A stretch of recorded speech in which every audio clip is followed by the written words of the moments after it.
Do you know why you shouldn't buy the Nintendo Switch 2? Probably not. Well, get ready. I promise you your opinion will change after this video. First, the remakes that are coming to the Nintendo Switch 2 are completely meaningless. Hear me out. In my opinion, games that deserve a remake are games like Mario 64 or The Legend of Zelda Ocarina of Time, but they're giving remakes to completely other games. I feel like the GameCube, the N64, and the Wii are actual consoles that need actual remakes. My point is that the Nintendo Switch 2 Edition games are useless. There's only 6 games that are getting remakes anyways. Kirby Forgotten Land, Breath of the Wild, Tears of the Kingdom, Pokemon Legends ZA, Metroid Prime 4, and Mario Party Jamboree. Mario Party Jamboree hasn't even been out for a year yet. Breath of the Wild is old, but it still runs amazingly. Tears of the Kingdom just became 2 years old this month. Kirby the Forgotten Land is somewhat old. It became 3 years old this year. And for the other two, Metroid Prime 4 and Pokemon Legends ZA, they're not even out yet. So, it's more of a Switch edition than a Switch 2 edition. But either way, they're not even implementing on this, and they're not choosing the right games to actually remake.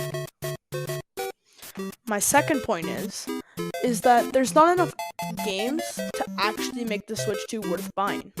Hear me out. I feel like there's not that many games for Switch 2. There's the Switch 2 editions, which I don't really see the purpose for.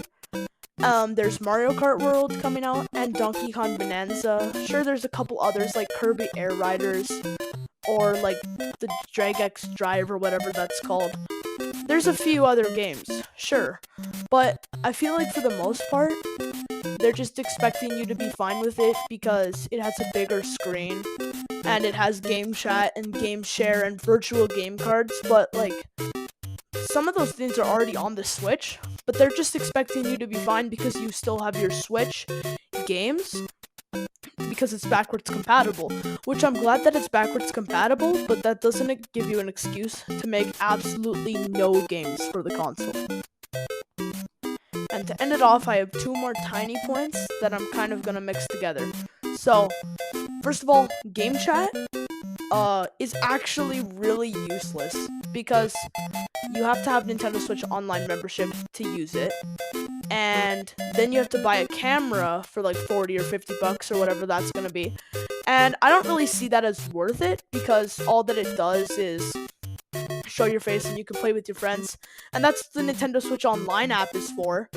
So like, what are you actually adding here?